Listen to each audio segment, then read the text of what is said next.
గురుగారు, మీనరాశి వారికి ఈ వారం ఏ విధంగా ఉండబోతోంది? మీనరాశి వారికి 2 గ్రహాలు సహకరిస్తున్నాయమ్మా. సూర్యుడు బుధుడు 6వ రాశిలో యోగిస్తున్నారు.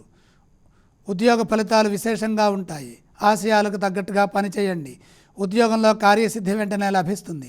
మీ మంచితనంతో శుభాలు కలుగుతాయి. శత్రువులపై విజయం సాధిస్తారు. శత్రువులు మిత్రులుగా మారుతారు. ప్రతిభతో నలుగురిని మెప్పిస్తారు. విఘ్నాలు బుద్ధిబలంతో అధిగమిస్తారు. సమాజంలో పేరు ప్రతిష్టలు పెరుగుతాయి. కొన్ని విషయాల్లో గంభీరంగా వ్యవహరించండి. గౌరవ పురస్కారాలు లభిస్తాయి. ప్రతిభతో పనిచేయండి. ప్రారంభించిన పనులను సకాలంలో పూర్తి చేయడం ద్వారా విఘ్నాలను అధిగమిస్తారు. ఆర్థిక నష్టం కలిగించేవారుంటారు కాబట్టి ఎవరి మాటలు నమ్మి మోసపోకుండా ధనాన్ని కాపాడుకోవాలి. కుటుంబ సభ్యులతో కలిసి తీసుకునే నిర్ణయాలు మేలు చేస్తాయి. ఆటంకాల నుండి బయటపడతారు. వ్యాపారపరంగా కలిసి వస్తుంది. బ్రహ్మాండమైన లాభాలుంటాయి. చురుకైన బుద్ధిబలంతో నిర్ణయాలు తీసుకుని వాటిని అమలు చేయడం ద్వారాగా మేలు జరుగుతుంది. నిదానంగా ఆలోచిస్తే మంచి కలుగుతుంది. వ్యాపార రీత్యా బంగారు భవిష్యత్తుకు అవకాశం ఉంది.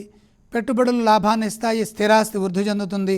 వారం పూర్వార్ధంలోనే మేలు చేకూరుతుంది. గురుగారు, అదేవిధంగా మీనరాశి వారికి ఈ వారం ఎటువంటి స్తోత్రాలు పఠించాలో తెలియచేస్తారా గురుగారు?